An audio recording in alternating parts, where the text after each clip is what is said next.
droits de succession sont-ils les mêmes pour une assurance vie souscrite après 70 ans? L'assurance vie est un allié pour la transmission de capital à ses proches. Pratique, il peut être alimenté, et ce, sans plafond de versement. Le contrat s'arrête automatiquement au décès du titulaire et les bénéficiaires, eux, perçoivent les capitaux cumulés.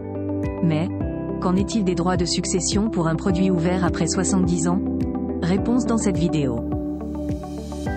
Contrat d'assurance vie après 70 ans, l'abattement appliqué sur les intérêts.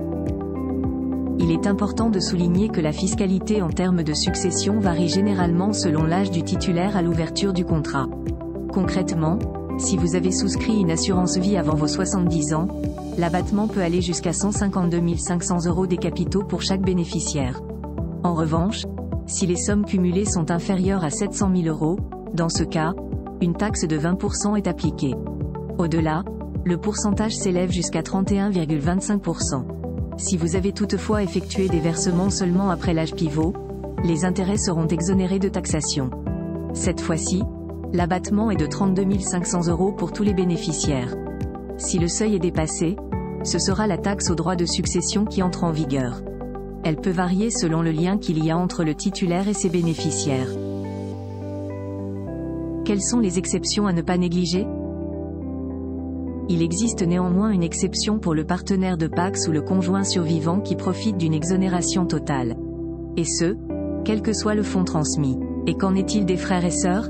Ils peuvent également obtenir cet avantage s'ils ont plus de 50 ans, ou encore invalides, et habitent sous le même toit que le défunt à minimum 5 ans avant le décès. Il convient aussi de souligner que l'âge n'a aucune incidence sur la fiscalité sur les contrats ouverts avant la date du 20 novembre 1991. Vous bénéficierez alors des mêmes avantages que pour les versements avant les 70 ans. Comprendre les calculs des droits de succession. Les droits de succession sont calculés par tranche. Pour éviter les mauvaises surprises, découvrez ci-dessous les barèmes appliqués pour les bénéficiaires en ligne directe.